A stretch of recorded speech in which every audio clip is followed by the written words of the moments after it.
کبھی ایسی بارشیں ہوئی نہیں. یہ ماحولیاتی تبدیلیاں اتنی اچانک آئی ہیں کہ بلوچستان میں بہت سے لوگوں نے ہمیں بتایا کہ 30 40 سال کبھی بارش نہیں ہوئی اور جتنی بارش اب ہوئی. اسی طرح سندھ میں بھی. تو یہ جو پریونٹیو میئرز نہیں تھے، پریپیئرڈنس نہیں تھی، اور ظاہر ہے ہمارے جو ادارے ہیں ان میں اتنی ایفیشنسی نہیں ہے کہ وہ امیڈیٹلی اس قسم کی سچویشن کا کوئی تدارک ڈھونڈ سکیں. یہ تو وجوہات کے اوپر تو بہت طویل گفتگو ہو سکتی ہے کہ یہ کیوں ہوا، کیسے ہوا، اور ہم ناکام کیوں ہوئے. لیکن میں آپ کی توجہ جو دلانا چاہتا ہوں، وہ آپ نے خود کہا کہ جن علاقوں میں پانی اتر گیا ہے وہاں پر لوگ واپس اپنے گھروں کو جانا چاہتے ہیں، لیکن کہاں جائیں؟ وہ ان کا گھر جو ہے وہ تو بہہ گیا، نہ وہاں پر چھت ہے، نہ دیوار ہے، نہ فرش ہے، نہ دروازہ ہے. تو وہ لوگ کہاں جائیں گے، کہاں بیٹھیں گے؟ کیا ان کے سر پر سہارا یا کیا سایہ ان کو ملے گا؟ اور پھر جیسے آپ نے کہا کہ بعض علاقوں میں سردیاں بھی ہیں، سردیاں آ رہی ہیں، اور یہ سردیوں کا خوف جو ہے ابھی سے میں نے بے شمار لوگوں کو ملا تو ان کی آنکھوں میں یہ خوف نظر آتا ہے کہ سردیوں سے پہلے ظاہر گھر ہے، بے شک کچا ہی سے ہی، تو اس کو بننے میں 1 دن 2 دن تو نہیں چاہیے، کم از کم 15-20 دن، مہینہ تو چاہیے. تو وسائل نہیں ہیں، پیسے نہیں ہیں، بلڈنگ مٹیریل نہیں ہے، مزدوری نہیں ہے، کون کرے گا یہ کام سارے کے سارے؟ تو یہ خوف اصل میں بہت بڑا خوف ہے، اور اس خوف نے جو ایک سائیکولوجیکل اور ایموشنل ڈراما کی صورت اختیار کر لی ہے، تو یہ ایک بالکل صحیح ایسا سر. کام ہے جس پر ہمیں فوری طور پر سر اس کی این جی او سلوشنز پہ ہم آپ سے جی معاف کریے گا سر، آپ کی بات کاٹ رہی ہوں. اس کے اوپر جو سلوشنز ہیں اس پہ ہم بات کریں گے آپ سے، but after a short break with us.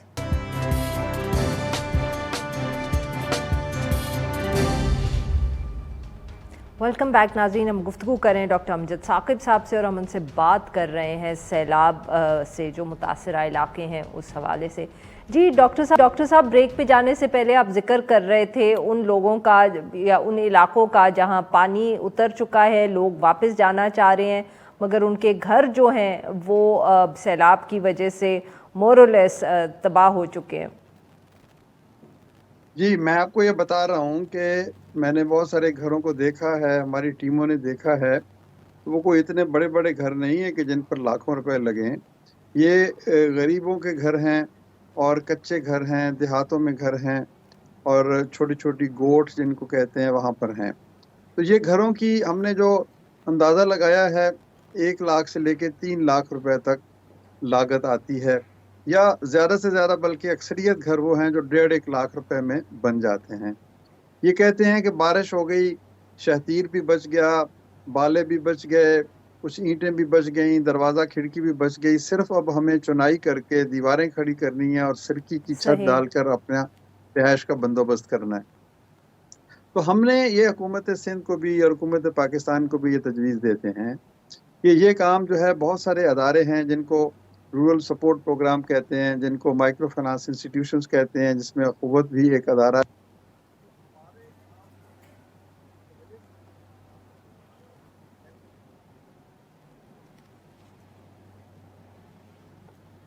G doctor صاحب آر یو ود اس سر؟ آپ کو آواز آ رہی ہے؟ مجھے آ رہی ہے آپ کی بات، میری آواز نہیں آ رہی آپ کو؟ جی سر سوری، آپ کیا we lost your voice for a bit. کیا آپ دوبارہ بتا سکتے ہیں کہ جو آپ کہہ رہے تھے مائکرو فائنانس کی آرگنائزیشنز ہیں، رورل سپورٹ آرگنائزیشنز ہیں، وہ کیا یہاں کردار ادا کر سکتی ہیں؟ میں وہی آپ کو بتا رہا ہوں کہ بہت سارے رورل سپورٹ پروگرامز ہیں، مائکرو فنانس انسٹیٹیوشنز ہیں، اخوت جیسے بہت سارے اور ادارے ہیں جو ان چھوٹے چھوٹے قصبوں، شہروں میں اور دیہاتوں میں ان لوگوں کے ساتھ پہلے سے کام کر رہے ہیں، یعنی ان کو کاروباری اور زرعی قرضے دے رہے ہیں. تو اگر حکومتیں ان کے ساتھ پارٹنرشپ کر لیں اور ان کے ذریعے سے ان لوگوں تک پہنچ پائیں تو یہ گھر بڑی آسانی سے مہینہ، 1.5 مہینے، 2 مہینے کے اندر یہ بنائے جا سکتے ہیں. کیونکہ 2 کام ہیں اس میں، ایک ہے پیسہ جو ان کو پہنچایا جائے، اور دوسرا یہ ہے کہ وہ لوگ ان کو انسپائر کیا جائے کہ وہ خود ہی اپنی مزدوری کریں اور اپنے علاقے کے لوگ مل جل کر ایک کا گھر بنائیں اور ایک شخص پر دوسرے کا گھر بنائے. تو یہ ایک میوچل سپورٹ سسٹم کی ضرورت ہے جس میں حکومت بڑا اہم کردار ادا کر سکتی ہے تھرو پارٹنرشپ. تو میں ہم آپ کو معاف کریے گا سر، میں آپ کی یہاں بات کاٹ رہی ہوں کہ یہ کیا مطلب کہ جیسے بسپ کے تھرو ڈائریکٹ کیش ٹرانسفرز ہوتے ہیں، آپ لوگ یہ ایکسپیکٹ کر رہے ہیں، I mean do you have something similar in mind کہ وہ جو پیسے ڈائریکٹلی حکومت دے وہ آپ آرگنائزیشنز کے تھرو لوگوں تک پہنچے؟ جی ہاں، دیکھیں ڈائریکٹ آپ پیسے دیں گے تو کس کو پیسے دیں گے؟ کیا وہ ضروری ہے کہ اسی شخص کو ملے گا جس کا گھر خراب ہوا، یا اس متاثرہ علاقے میں آپ سب لوگوں کو یہ پیسے دینے شروع کر دیں گے؟ یہ پیسہ حکومت کا، عوام کا پیسہ ہے، ضرورت مند کو ملنا چاہیے، مستحق شخص کو ملنا چاہیے، جس کے گھر کی دیوار چھت گر گئی اس کو ملنا چاہیے. تو آپ ڈائریکٹ کیش ٹرانسفر کرنا چاہتے ہیں پورے پاکستان کو تو آپ کو کون روک سکتا ہے؟ لیکن جب تک موقع پر جا کر اس شخص سے ڈائلاگ نہیں ہوگا، انگیجمنٹ نہیں ہوگی، اس کے نقصان کا اندازہ نہیں کیا جا سکتا. یہ کوئی باٹا کا ریٹ تو نہیں ہے نا کہ سب کو 100 روپے آپ نے بانٹ دیا. کسی شخص کا ایک کمرہ تھا، ایک کمرہ گرا، کسی کے 2 کمرے گرے، کسی کے 3 کمرے گرے. تو یہ ایک بہت میں سمجھتا ہوں کہ ایک consortium of non government organizations with banks and with the state تو یہ بنے گا. پھر اس کے اوپر ایک مانیٹرنگ کا میکنزم ہوگا کہ بھئی جن لوگوں کو گھر بنائے گئے، پیسے دیے گئے، کیا انہوں نے گھر بنائے یا نہیں بنائے، اور وہ گھر بنائے تو کتنی لاگت اس میں آئی. تو یہ ایک بڑا فلی اکاؤنٹیبل، فلی ٹرانسپیرنٹ اور فلی پارٹیسپیٹو میکنزم چاہیے.